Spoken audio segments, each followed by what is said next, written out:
Today's program will cover diverse topics, including the latest diplomatic activities of the Chinese Foreign Minister Wang Yi, events in the Middle East, US deployments or purported deployments to the Pacific, various topics. But I'm going to start again for completeness with the situation in Ukraine. First thing to say is that we've had another statement from Dmitry Medvedev. He pours out statements now in which he says that, in which he basically speaks about the Russians returning to Kiev, perhaps taking control of Kiev, that being something that the Russians need to do in order to complete the special military operation. We will see.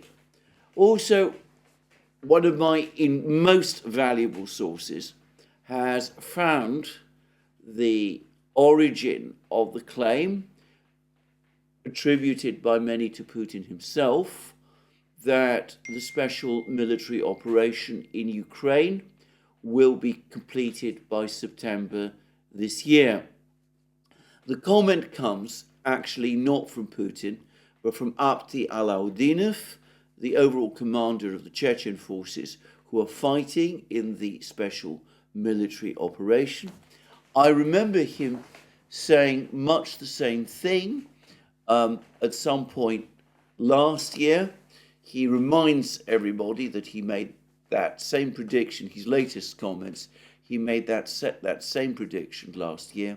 He says that he sticks with his belief that Ukrainian resistance will finally and irretrievably collapse at some point around September this year, bringing the military part of the special military operation to an end.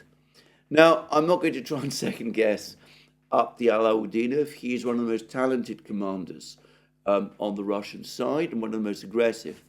And he may very well be right. I mean, he's there, right at the edge of the battle. He has a feel for what is actually happening on the battlefronts. I've discussed in many recent programs, as have many others, by the way, the current malaise within the Ukrainian armed forces. It may be that Avdeyevka Alaudinov is correct. But again, to reiterate, this is an opinion that he has expressed before and which he is reiterating now. And of course, he is a commander, but not one of the most senior commanders in the theater. It's not Gerasimov, and it's not Putin, and we have to just wait and see whether he is right. He also, by the way, qualifies this opinion by saying that it will to some extent depend on whether or not Ukraine does continue to receive military equipment from the West, though he appears to also think that military equipment from the West, the amount of it, is set to decline whatever decisions the Western powers take over the next few weeks, simply because capacities to keep Ukraine supplied with weapons in the West are now running down. I'll return to that topic later in this program. Anyway, Avdeyevka Alaudinov, that is his opinion, it is not Putin's. And of course, as I commented last time when Avdeyevka Alaudinov made this comment, I think it was in the summer of last year, at the time of Ukraine's offensive. If he's correct, if we do see a collapse in Ukraine in September, then that will happen at the worst possible time for President Biden, 2 months before the elections, the presidential elections, which take place in November of this year. Anyway, that's Alaudinov, that's Medvedev, comments on them. Just to finish with the various comments that have been made by various officials, The Prime Minister of Ukraine, Prime Minister Shmyhal, has also been making some actually rather pessimistic comments. He's admitted that a third of Ukraine has lost around a third of its economy. That was one thing he said. But rather incredibly and improbably, in an interview he has given to Japanese television, he says that Ukraine is still continuing with its counteroffensive. So despite the fact that the Ukrainians are being pushed back everywhere on the front line, in fact, according to Shmyhal, the Ukrainian offensive or counteroffensive still continues. And he says that to the extent that they've had difficulties on the battlefield, this is entirely due to a lack of weapons. And he says that drones, robots, and other technologies such as electronic warfare, if supplied in a timely way by the Western powers, can reverse the whole situation. Well, Shmyhal is a civilian official. Perhaps I don't know where he's getting this information from, but it does seem to me, frankly, somewhat bizarre. Anyway, what is actually happening on the battlefronts? Now, I said in my previous video that there appeared to have been a reduction, one of my recent videos, that there appeared to have been a fall in the level of Ukrainian casualties reported by the Russian Defense Ministry. And for much of February, the Russian Defense Ministry was reporting Ukrainian casualties at a rate in excess of 1,000 men a day. That's all across the front lines. And just to reiterate again, dead and wounded. But there was a short dip in this number immediately after the fall of Avdeyevka.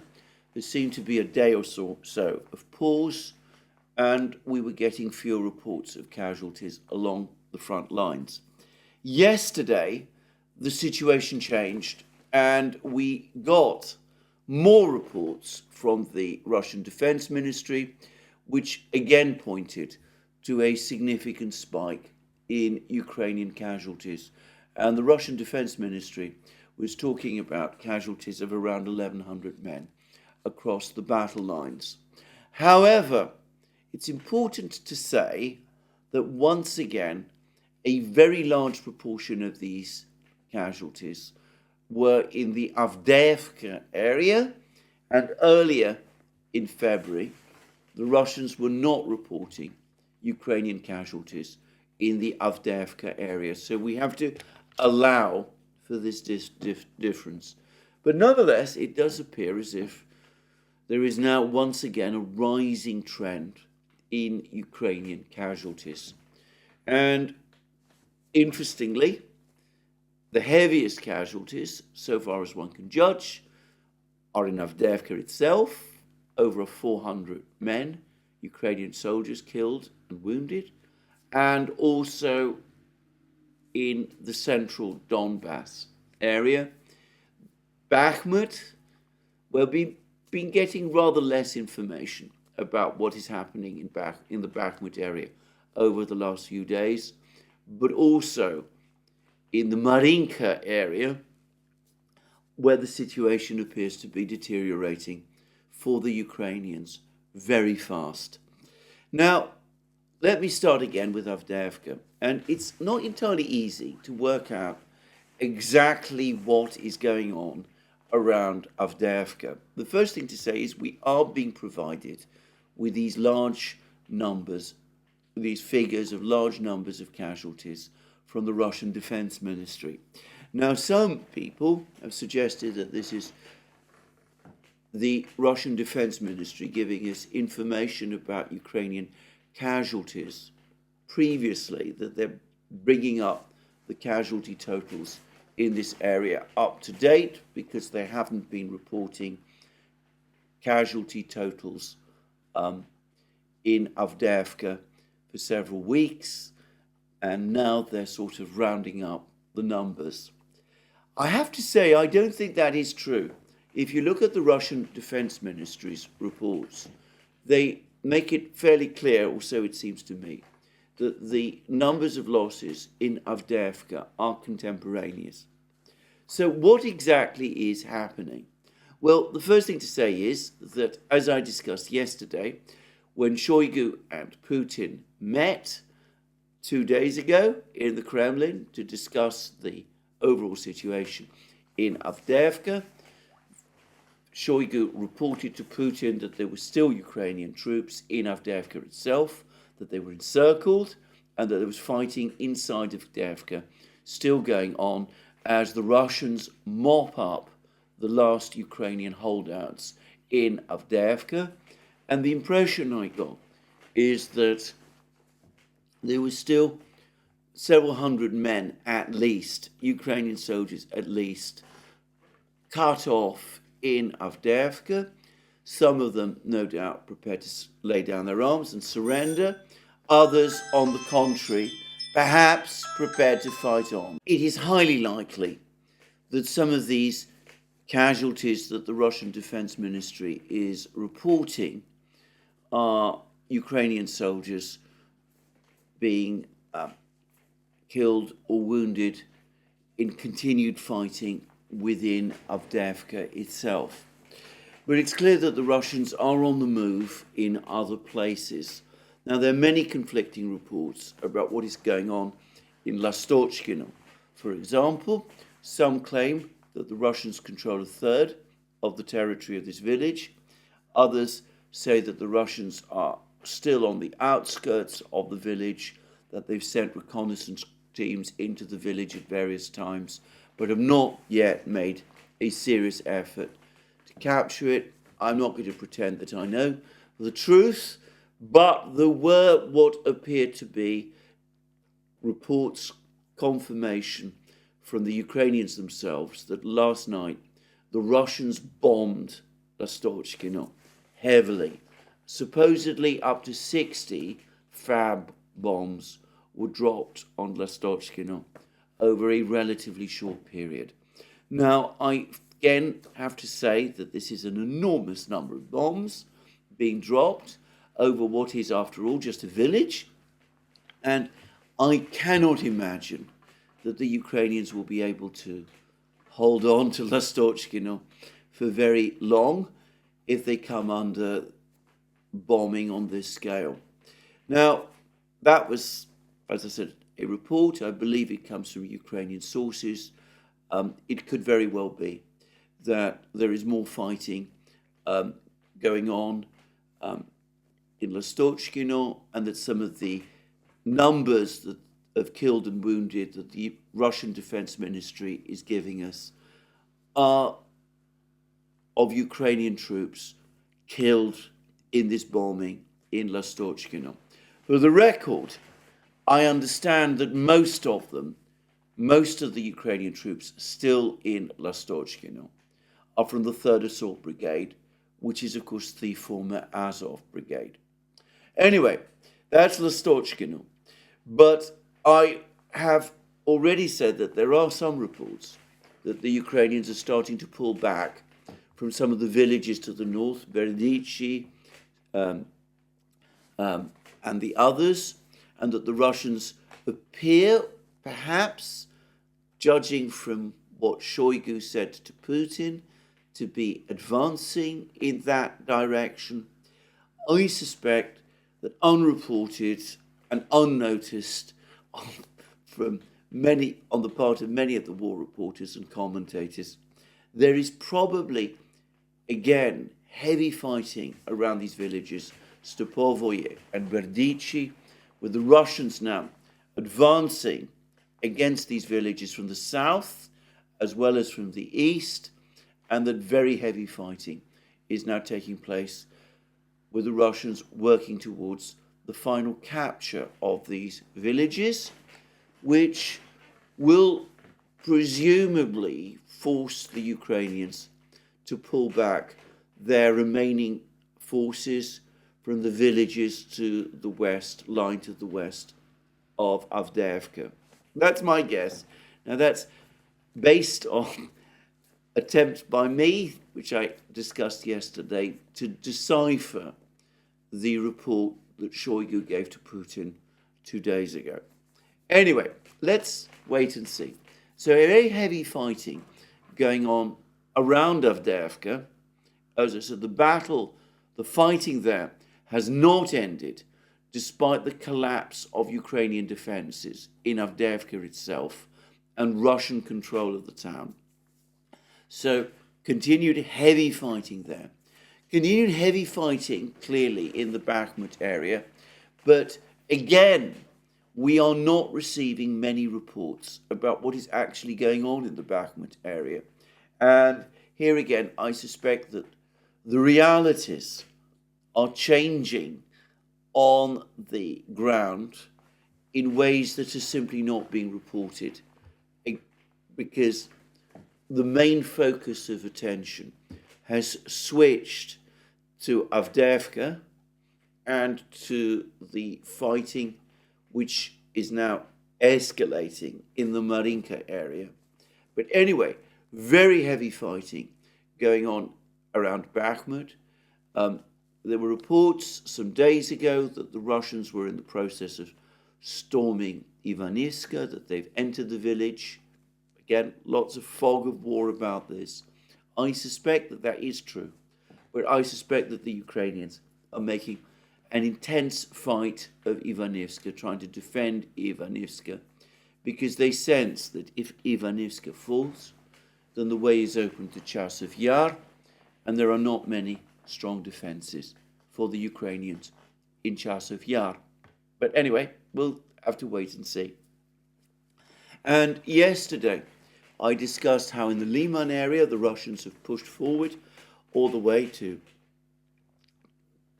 so that they're now within a couple of 100 meters of the small town of Terny on the Zherebets River. There are also reports this morning that the Russians have made further progress in Sinkovka itself, and the Ukrainians, who it is clear are very nervous about a collapse of their defenses in the Kupiansk area, are rushing apparently reinforcements to this area. They're pulling back troops from the Zaporozhye and Kherson fronts and are transferring them en masse to the Kupiansk area. Apparently they're very concerned about the huge buildup of Russian forces in the Kupiansk area, and anyway, we will see what happens. Now, before I turn to what's going on in Marinka, where we're perhaps getting the most dramatic updates up to now, I should say that it does seem that some people in Ukraine are becoming increasingly worried that this continued transfer of forces by the Ukrainians from the Zaporozhye area to plug front lines in other places is playing into Russian hands. I'm taking this from Redovka, which again, to reiterate, is a Russian newspaper based in Smolensk. They take a strongly pro-Russian perspective of the war. You always have to factor that in when reading their reports, but they say that a Ukrainian officer, a retired SBU colonel, Oleg Starikov, in an interview with a Ukrainian journalist, has put the situation in this way. The Russian armed forces constantly keep our defenses tense along the entire line of combat, looking for weak points. Now our weak point is Zaporozhye. The Russian army will use diversionary maneuvers in the north in order to then deliver the main blow in the southern direction. Now, of course, that's the opinion of one person. I know that others have completely different views. Dima, the military summary chat channel, for example, takes the diametrically opposite view. He thinks that Russian activity in the Rabotino area is purely a diversion, and that the main blow from the Russians will land in the north. We see that Colonel Starikov, on the contrary, thinks that the Russian activity in the north is a diversion and that the main Russian blow is going to come in the south. I am unable to comment on this. I lack both the information and the expertise to second guess what the Russian Defense Ministry, what the Russian General Staff is planning to do. I would merely point out that the fact that people have been left guessing where the next Russian blow will come, it tells us two things.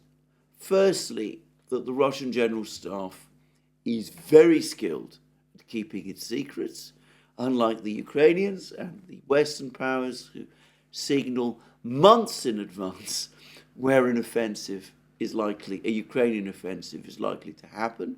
That is one. But secondly, and more importantly, that this story that we constantly hear, that the element of surprise has disappeared in war, that that the enormous levels of surveillance from satellites and drones and other things means that it is no longer possible to take action on the battlefronts which catch the enemy by surprise. Well, again, we see it refuted. We saw it refuted with the fight for Avdeyevka, where the Russians launched their offensive in October, which the Ukrainians clearly didn't expect and weren't fully prepared for. And we see it now with this uncertainty on the part of the Ukrainians and others too about where the next big blow from the Russians will come, whether it will come in the north, Kupiansk, Liman, whether it will come in the south, in Zaporozhye region, whether it will come in the Avdeyevka area instead. Everybody is reduced to guessing, including apparently the Ukrainians themselves. And the result is that the Ukrainians find that they have to remain on guard everywhere along the front lines. And as Starikov says, their lines are tense, their defenses are tense, and that is taking its toll. Ukrainian soldiers are not being rotated, they're not being properly rested. We did a live stream with Lieutenant Colonel Daniel Davis, retired from the US military, and he explained there the importance of troop rotation, the fact that energy drains from soldiers if they're kept in the battle lines for too long. And the Ukrainians are having real problems rotating their troops because they don't know where the quiet sector is, where the Russians are likely to attack, because the Russians are pressing them on every part of the front line. Anyway, let's talk about Zaporozhye briefly. There's a lot of activity in Bradley Square. The Russians are playing, or so it seems to me, with the Ukrainians around Rabotino. They're sending troops sometimes into the village, then they're pulling them back. The Ukrainians are deploying more troops to try to stabilize the situation there. They're being pushed back from Verbovoye. It's a game of cat and mouse that the Russians are playing. The Ukrainians sending some of their reserves from central Ukraine to try to hold positions in Zaporozhye, even as they divert other units which have been on the battlefronts for much longer to the Kupiansk area to try to hold the front lines there. And there are rumors that there are tens of thousands of Russian troops in the Zaporozhye area waiting to go on the offensive Well, we shall see.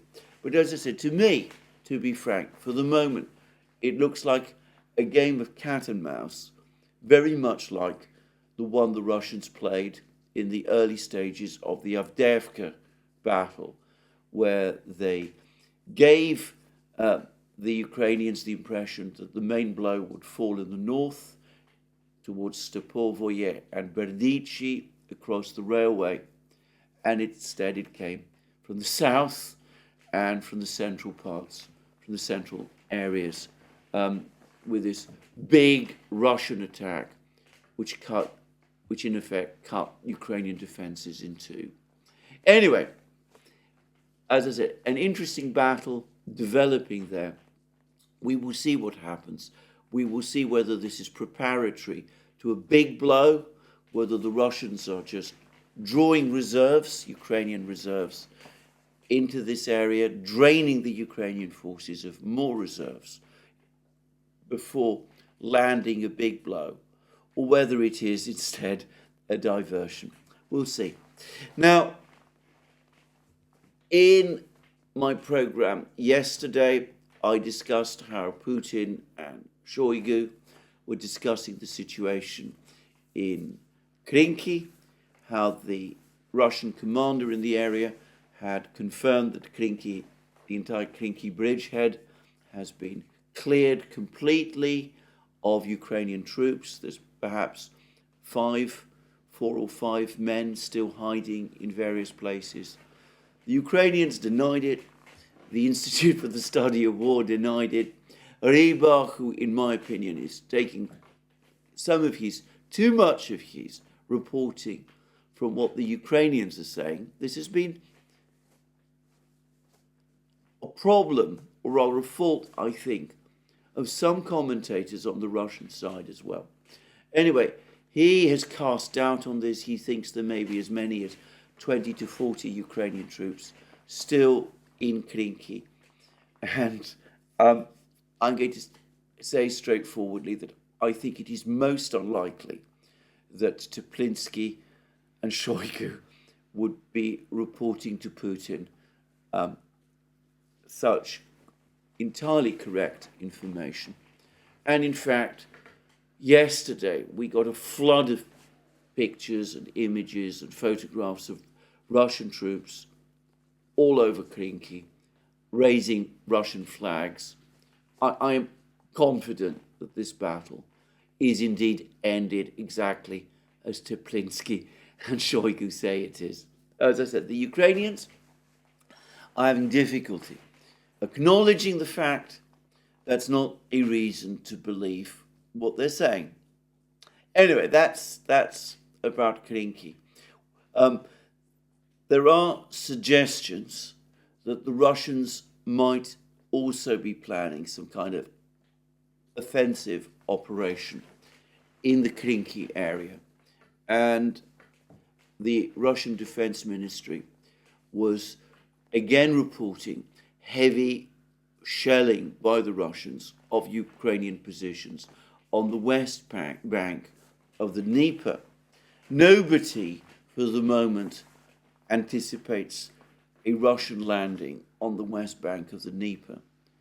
But it's likely, it's possible that what the Russians will try to do is reoccupy some of the islands in the Dnieper, which the Ukrainians used in order to launch their attack on Krinky. We'll just have to wait and see.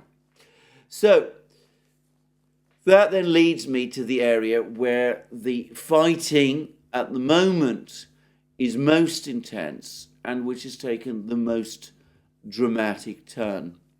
And that is the Marinka area. Now, yesterday, I said that the Russians appear to have captured Pobeda, this tiny little village southwest of Marinka, heavily fortified. At least the areas around it had been heavily fortified, but the Russians do appear to have captured Pobeda. They seem to be pushing in various directions from Pobeda. And I will say that, interestingly, the Russian Defense Ministry, as of this moment, has not, so far as I know, actually confirmed that Pobyeda has been captured. I think there is little doubt that this is the case.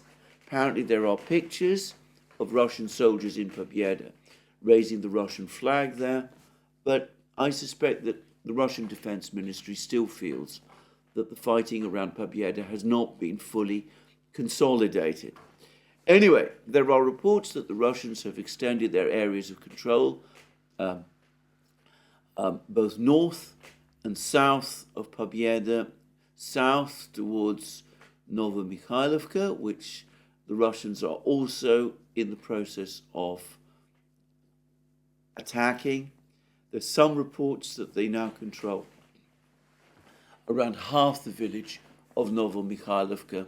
And as I reported yesterday, the Russian Defense Ministry has recently taken to publishing first-hand accounts of the fighting in Novomikhailivka. The Russians also seem to be pushing northward from Marinka towards Krasnogorovka. There's two places confusingly called Krasnogorovka, one to the north of Avdeyevka, which the Russians captured last March, another to the north of Marinka and to the south of Avdeyevka, which is this other Krasnogorovka, which seems to me from the maps to be a much bigger position, a much bigger settlement, more a small town than a village, and apparently a little like Avdeyevka, a heavily fortified town, though rather like Avdeyevka, it's starting to become encircled. Anyway, there are reports that the Russians have pushed towards Krasnogorovka from the Marinka area. Anyway, we will see whether that is true. But the key, and there are also further reports that the Russians are pushing westwards through Georgievka, and then there is another village to the west of Georgievka called Maximilianova. These are two villages to the west of Marinka.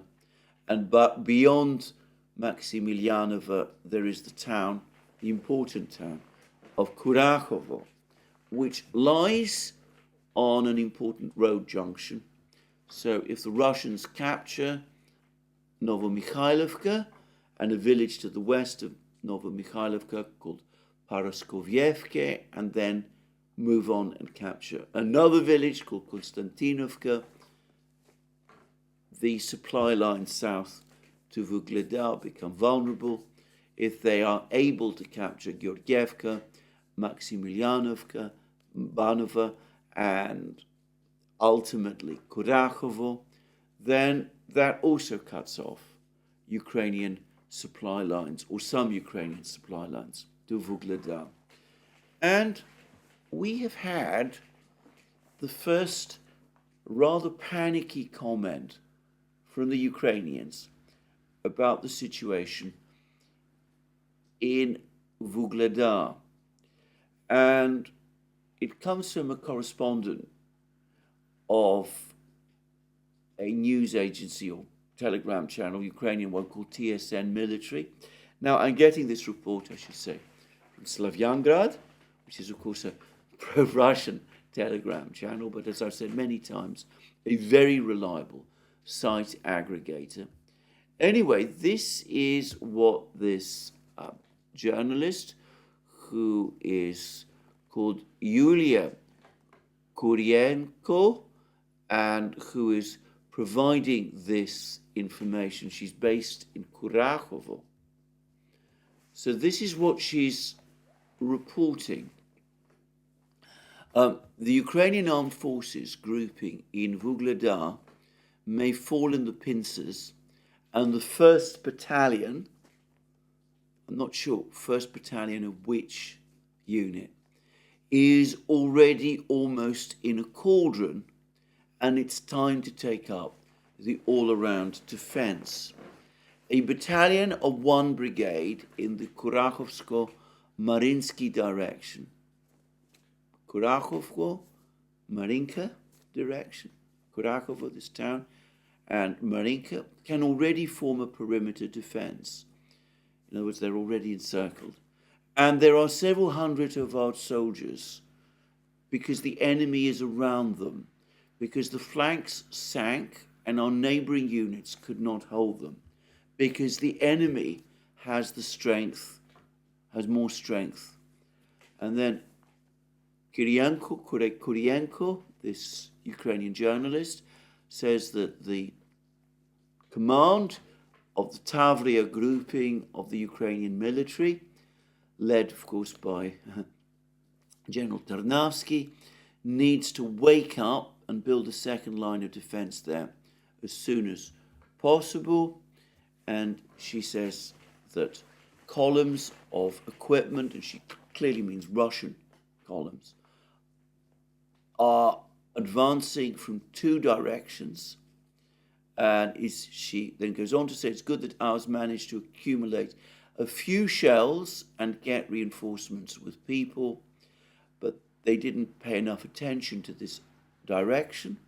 If the Russians advance, then that we will have another Bakhmut, Avdeyevka, only this time it will be Vuhledar. And she then admitted that the Russians have practically occupied the village of Pobieda. Well, as I said, other reports suggest that they have fully occupied it, but as I said, the Russian Defense Ministry has not confirmed that, and that they're advancing in Novomikhailivka, and that they're threatening Vuhledar with a flank maneuver.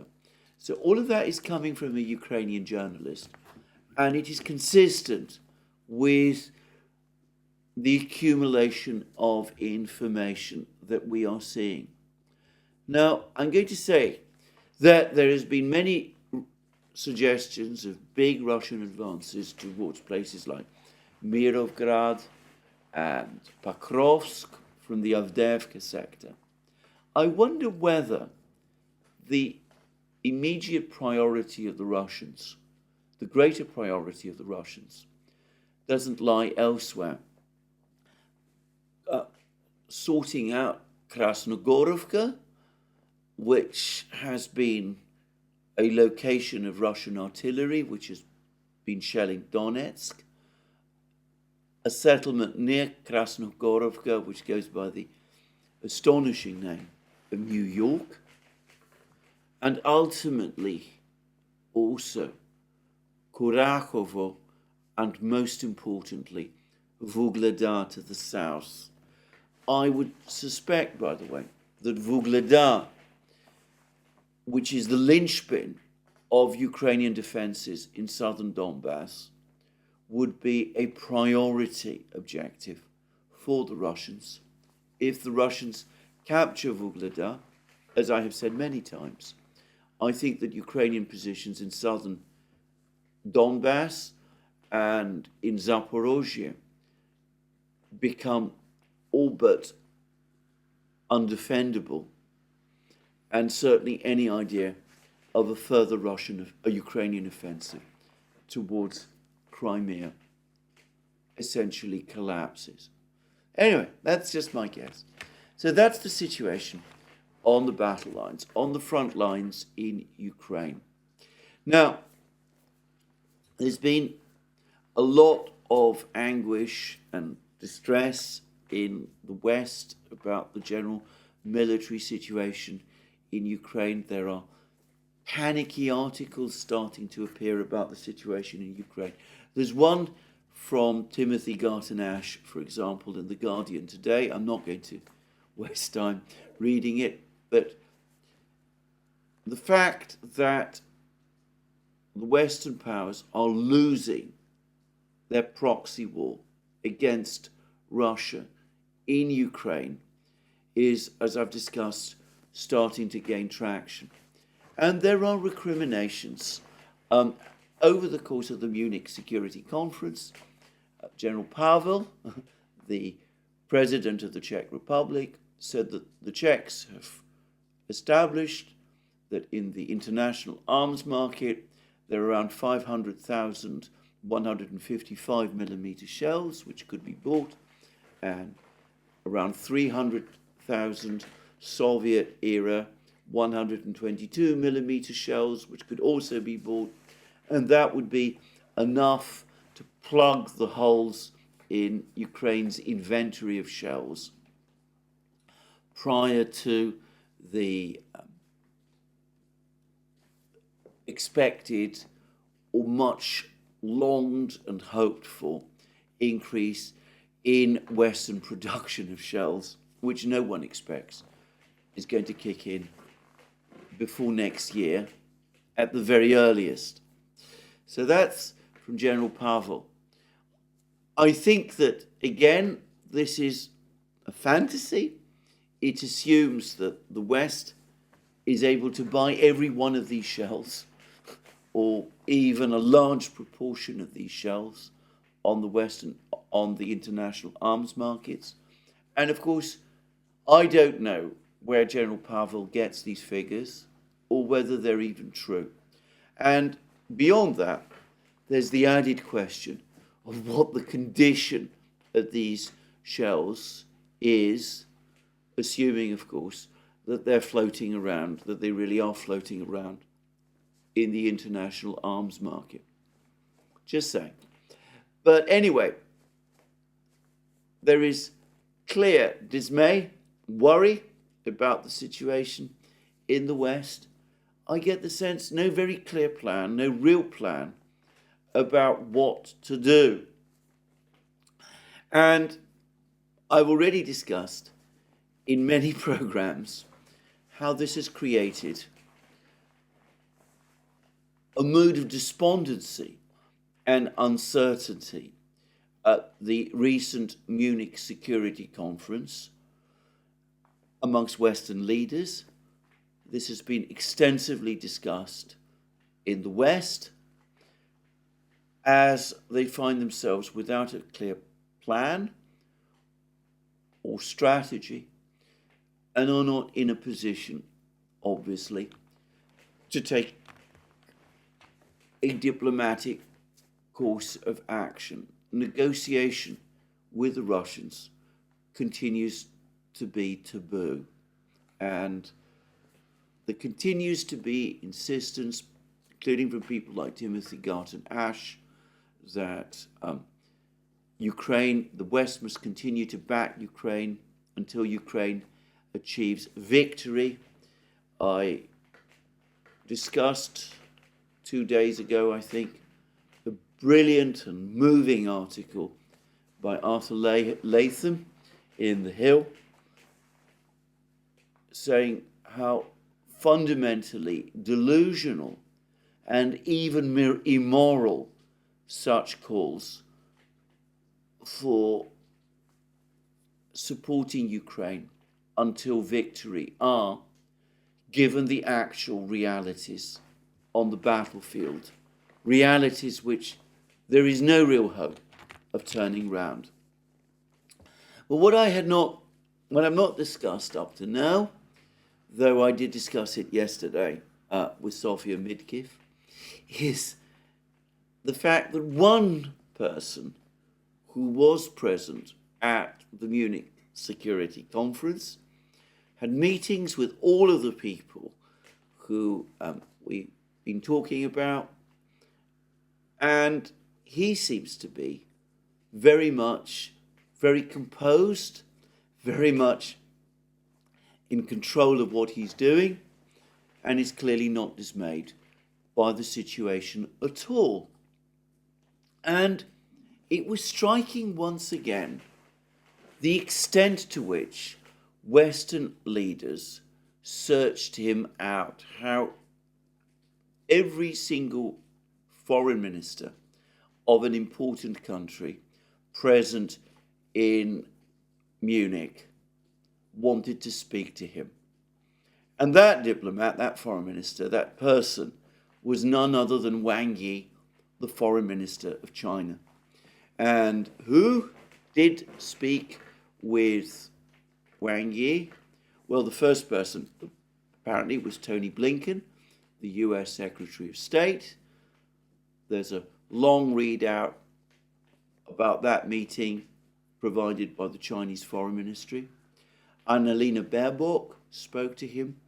The Spanish Foreign Minister spoke to him. The British Foreign Minister, David Cameron, spoke to him.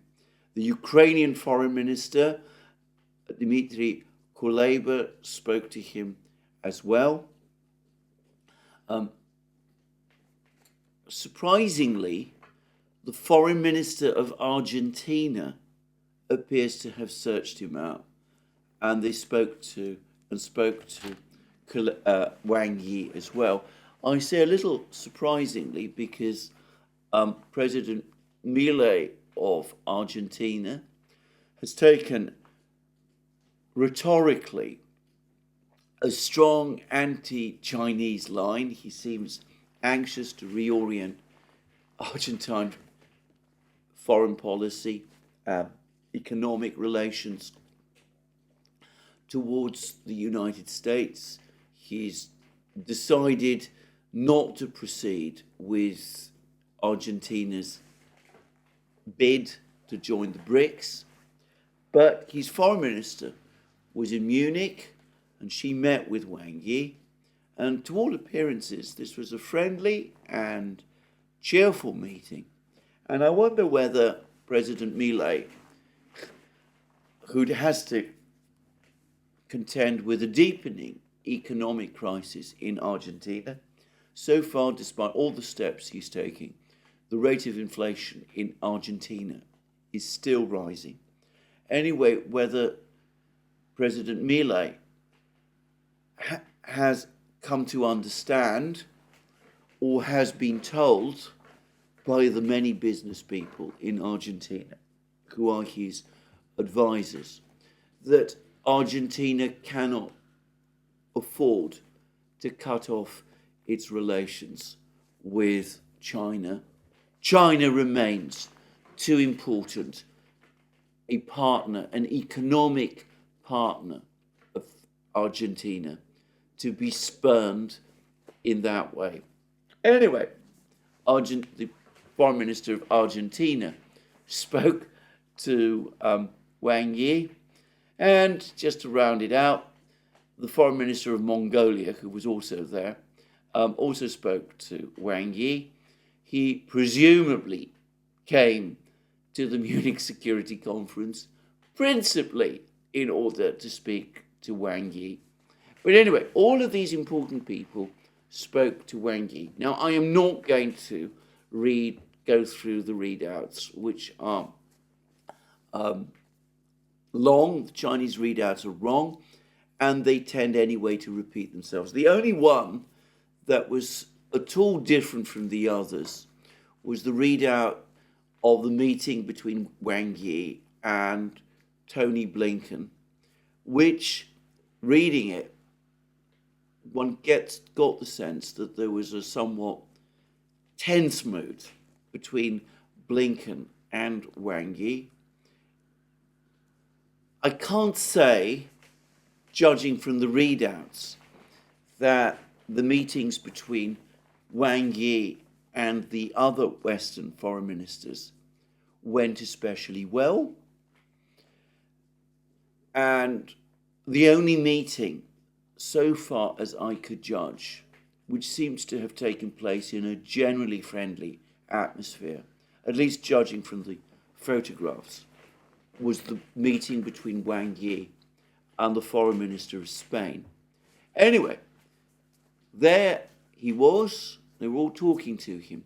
And I remember saying, roughly this time last year, that Wang Yi also, at that time, last year, attended the Munich Security Conference.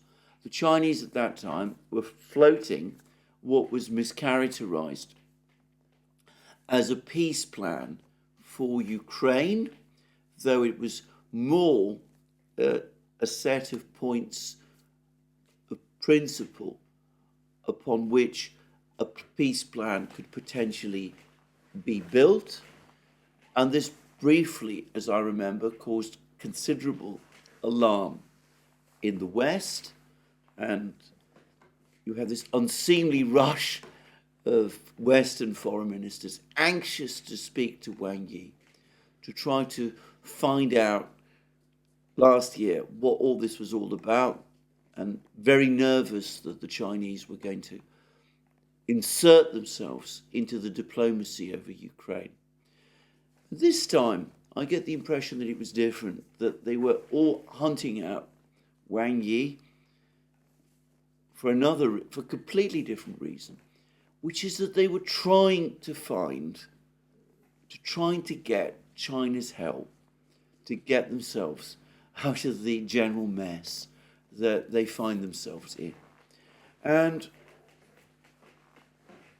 Sofia Mitkiv told me that the general sentiment in China was that Wang Yi was trying to talk sense to these people in the extremely polite and careful way with which the Chinese always conduct their diplomacy. And if you read between the lines of the readouts, that's exactly the sense that I got, that Wang Yi was basically telling the Europeans, look, China has a very good relationship. Don't, for the heaven's sake, start going down the sanctions line. He was particularly pointed in saying all of that, so far as I could judge, to Annalena Baerbock, who has spoken in the most aggressive way about China. Anyway, he was saying, it's not in your interests to take this course. We have been trading successfully together. It's a win-win situation between us. What is your interest in actually ruining the relationship between us? And on the topic of Ukraine, the readouts all suggest that in talking to the Western officials, Wang Yi said very little. He did obviously have this meeting with Kuleba, in which I got the impression that again Wang Yi was telling Kuleba, who probably isn't the person to listen, look, we're your friends.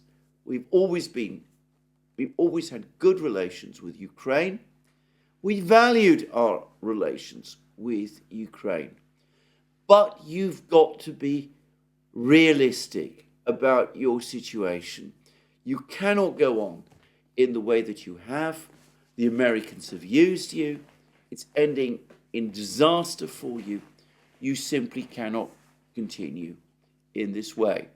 Whether Kuleba, who is very much a hardliner in Ukrainian terms, was at all receptive to all of this, I don't know. I forgot to add that amongst the other people who searched out Wang Yi was Radek Sikorski, the foreign minister of Poland. And again, I suspect that on the topic of Ukraine, Wang Yi was telling Sikorski essentially the same thing. Anyway, that was Wang Yi acting as the genuine adult in the room. And then after he was in Munich, he moved on to France. And there he had very lengthy conversations with senior officials of the French government. He met the foreign minister, he met the economics minister, he had a meeting with Emmanuel Macron.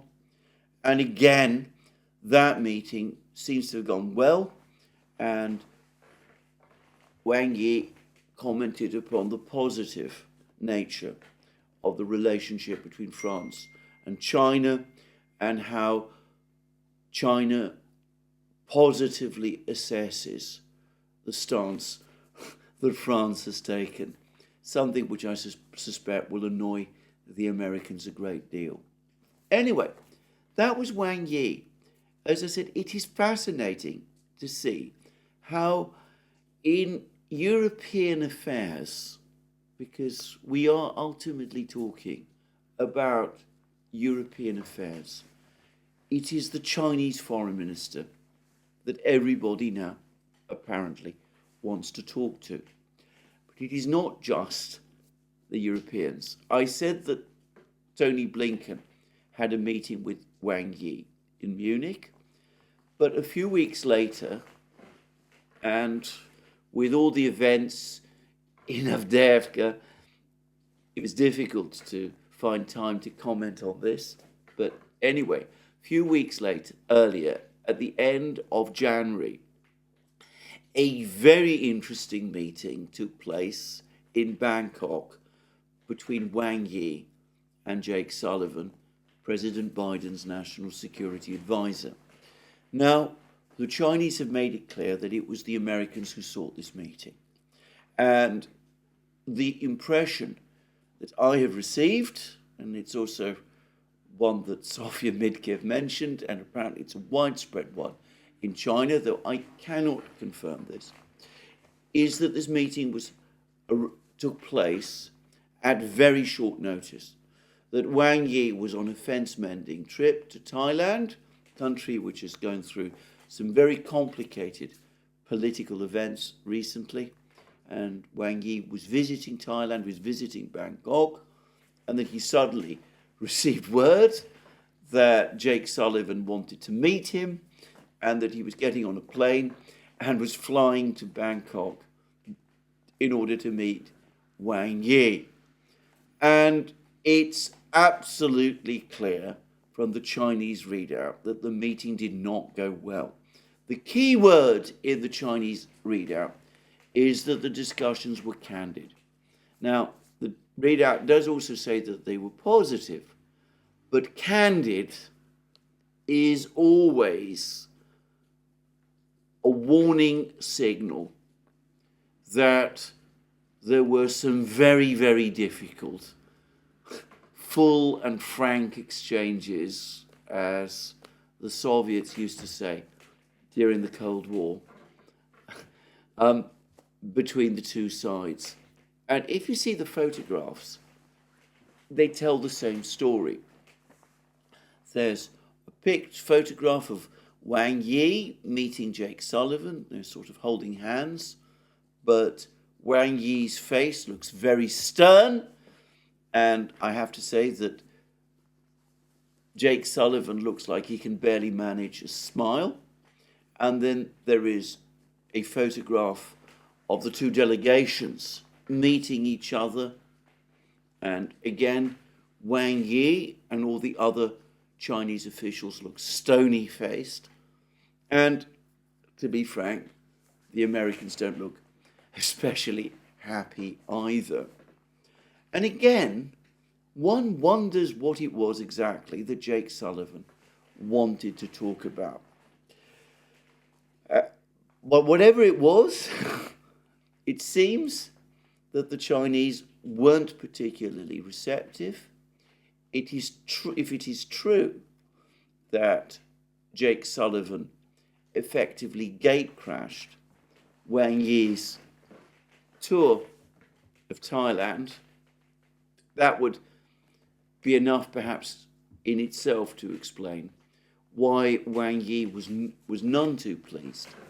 But the Chinese readout again suggests that there were difficult exchanges about the situation over Taiwan, and there were also probably difficult exchanges about the state of Chinese-US relations and about the situations in Ukraine and the Middle East.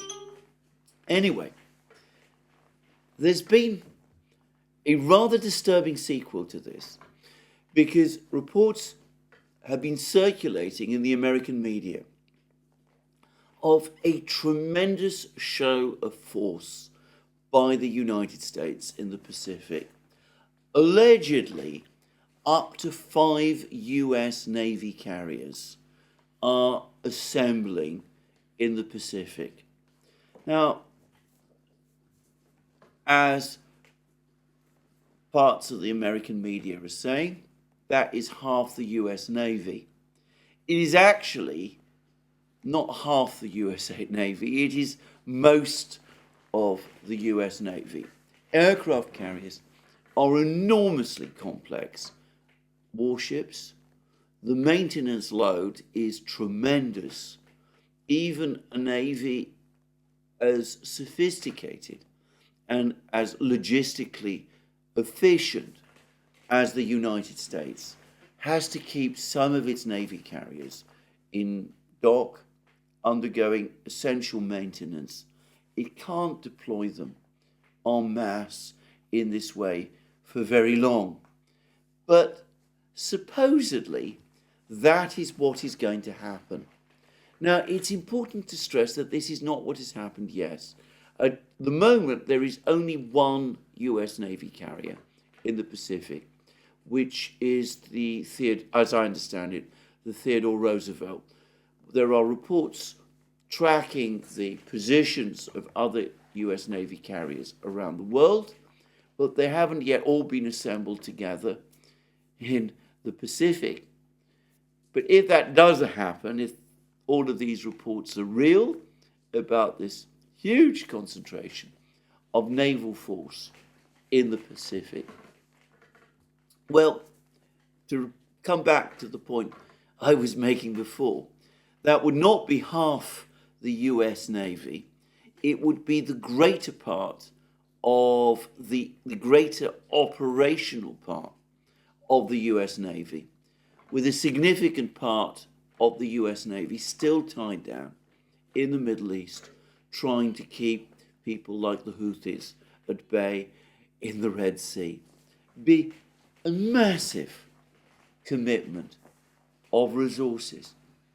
Now, one wonders what exactly all this is about.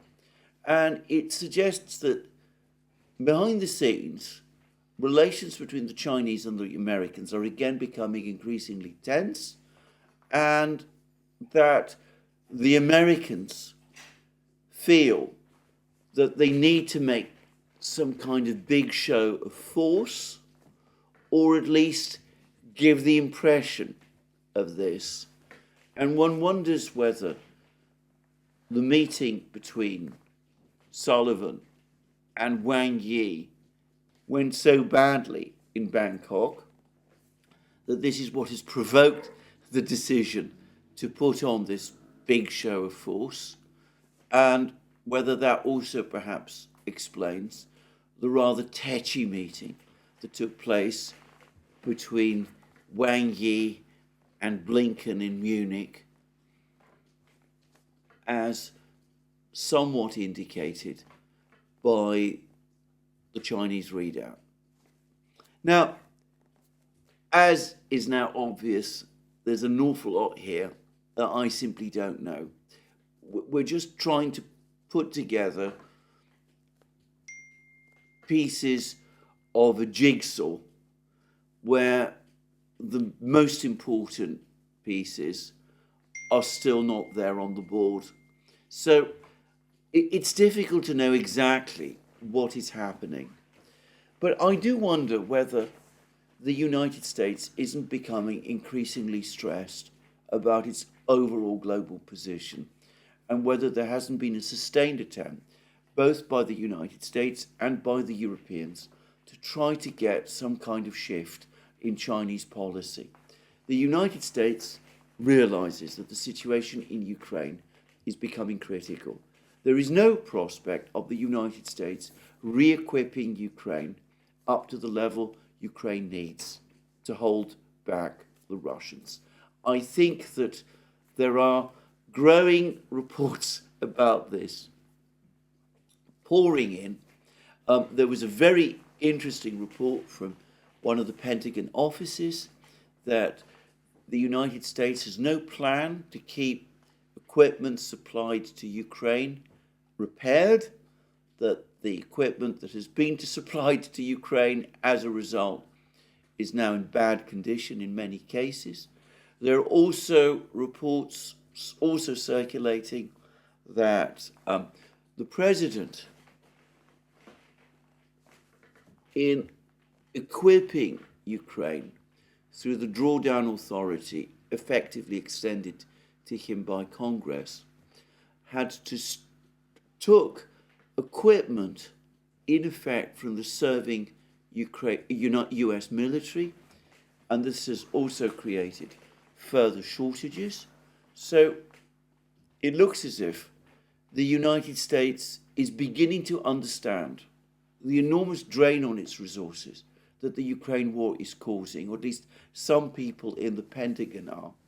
And perhaps one of the purposes of this purported show of force is to try to impress upon the Chinese that despite this depletion of arsenals, the United States remains strong and continues to be in a strong position in the Pacific.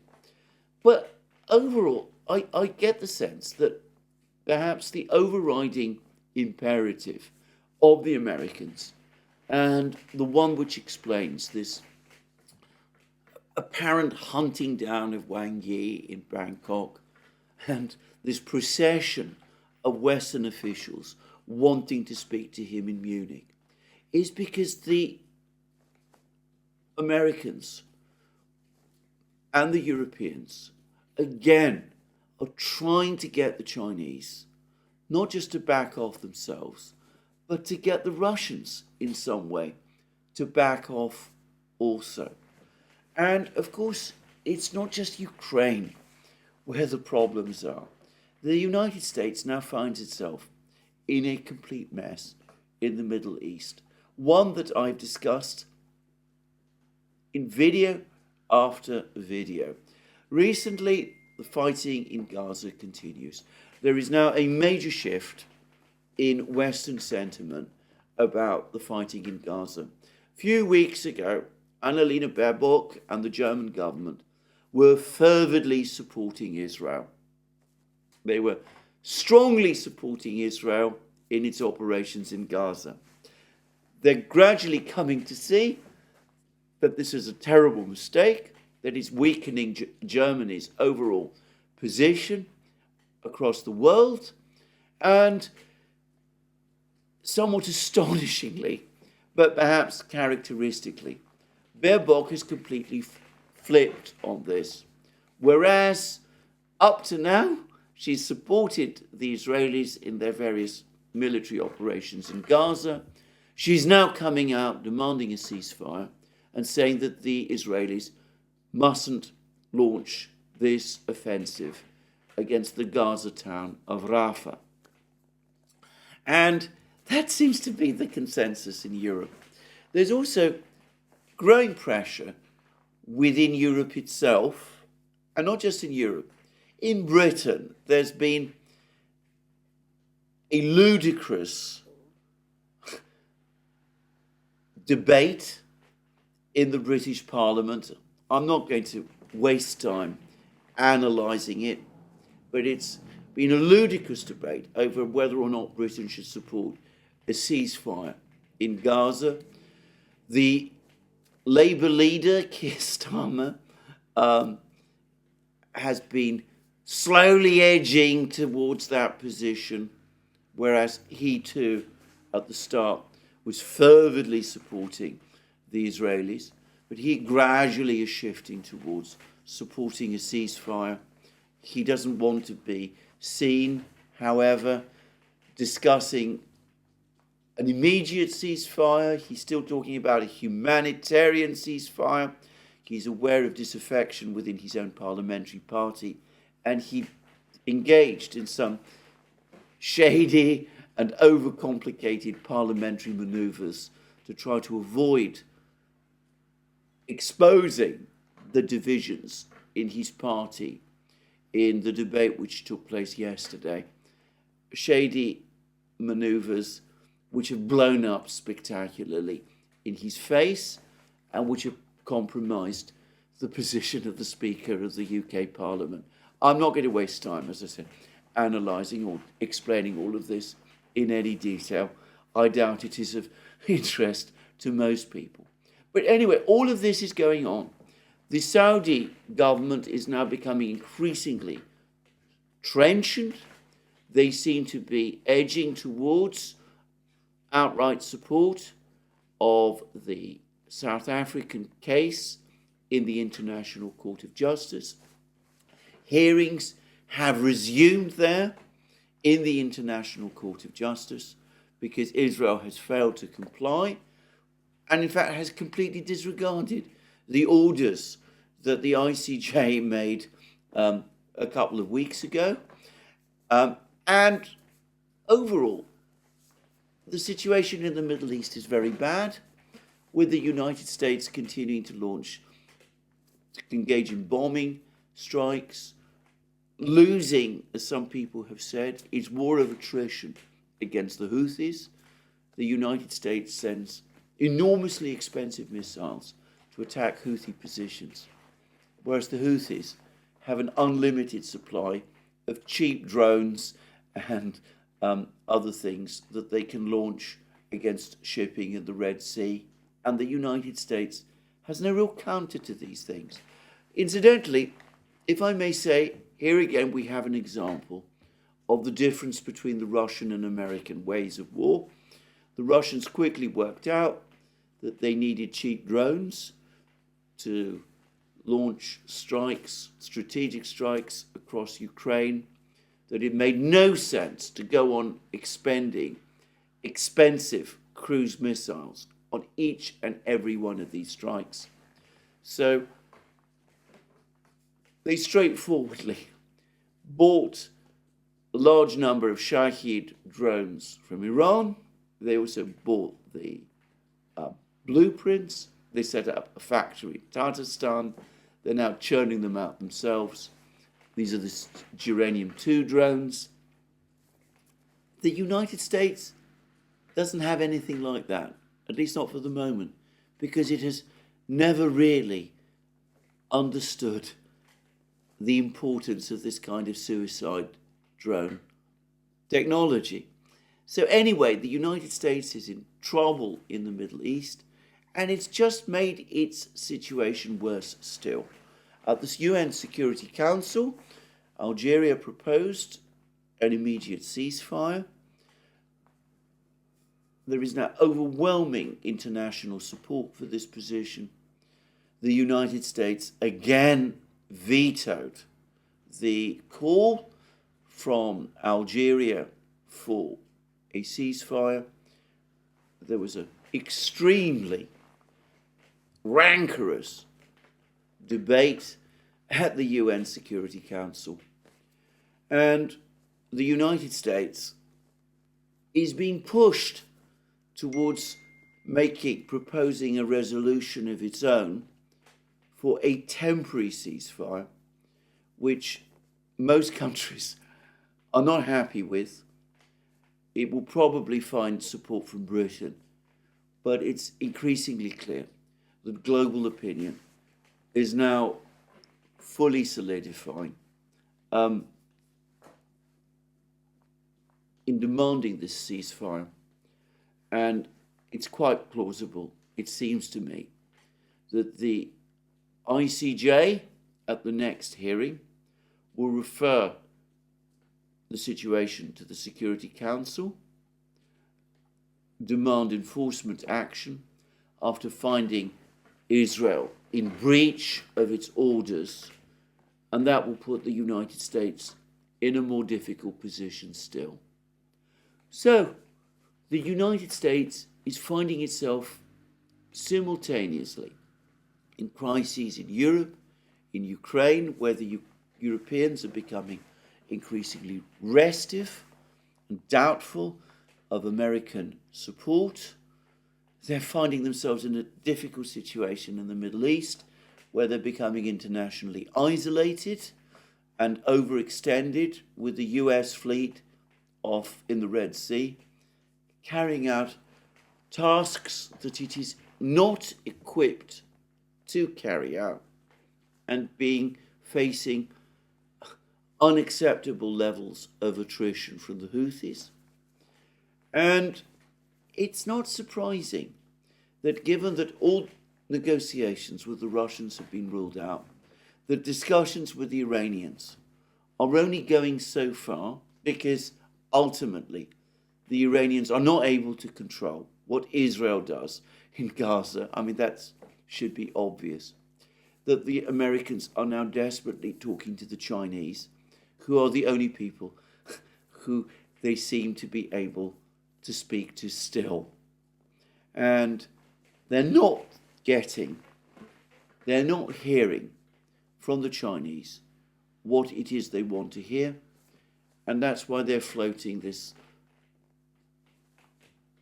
project, sending 5 US Navy carriers simultaneously to the Pacific. Now, I'm going to say straight away that this is a bluff, that the Chinese are not going to take it seriously. It is going to make them angry. There's already been comments about it in Global Times. And we've had this comment from Global Times. It says this: based on the general pattern of aircraft carrier deployment, a carrier spends about 1/3 of its time in training, 1/3 of its time in maintenance, and 1/3 in deployment. A Beijing-based military expert who requested anonymity told the Global Times. That suggests to me a very senior Chinese military officer. With conflicts taking place in other locations around the world, the US will also want to deploy aircraft carriers elsewhere. So it is very unlikely that the United States can deploy as many as 5 carriers to the Western Pacific without consequences, the expert noting that the US's shipbuilding industry is also on decline, which also caused prolonged maintenance time for US carriers. And then another Chinese military expert, Zhang Zunshe, told Global Times that it is very rare that the United States simultaneously deploys 5 aircraft carriers in the same region. I can't remember last time that happened, by the way. I suspect you have to go back perhaps to the 1991 Gulf War. Just saying. And in this case, the United States is not really deploying 5 of them across the Western Pacific. The United States is planning to have regularly 3 carriers in the Western Pacific, which reflects its strategic focus in the region. However, it cannot be ruled out that a relatively large number of US carriers gather in the Western Pacific in a short period of time in the future, including those on rotation or in transits to other regions, in order to flex muscles, using it as an opportunity. But such an attempt to deter its potential competitors, which of course references China, through a show of force, cannot reach its goal, but can only stir up tensions in the region. So, the Chinese see this as a bluff. They don't believe the United States can sustain a build-up like this indefinitely in the Western Pacific. Any attempts to do so will simply escalate tensions. It will not cause the Chinese to back down. And so far as the Chinese are concerned, it is just another expensive and empty bluff. I have often said in many programs that there ought to be 2 iron rules in international relations. The first is not to march on Moscow. That always ends in defeat. The second is not to bluff China, because the bluff is always called. It seems that at this precise moment of time, the United States continues to try to do both. Well, they're not exactly marching on Moscow, but ultimately, I suppose that was in effect, what the whole Ukrainian project was all about, and we see the result. And as for this build-up in Western Pacific, well, the Chinese have had no trouble figuring it out as a bluff, and sure enough, the bluff has been called. Well, that is where I end my program today. I'm going to obviously return to all of these topics soon. We'll see how things evolve on the Ukrainian battlefronts. I suspect that at some point over the next couple of weeks, events will come into sharp focus again, and we'll get a much clearer sense of what the Russians are up to. But anyway, the international situation remains extremely tense, and I'm sure there'll be an awful lot going on to keep me busy. Just to remind you again, you can find all our programs on our various platforms, Locals, Rumble and X. You can support our work via Patreon and Subscribestar. Don't forget also to check out our shop. Links for all these things under this video. And of course, if you've liked this video, please remember to tick the like button and to check your subscription to this channel. That's me for today. More from me soon. Have a very good day.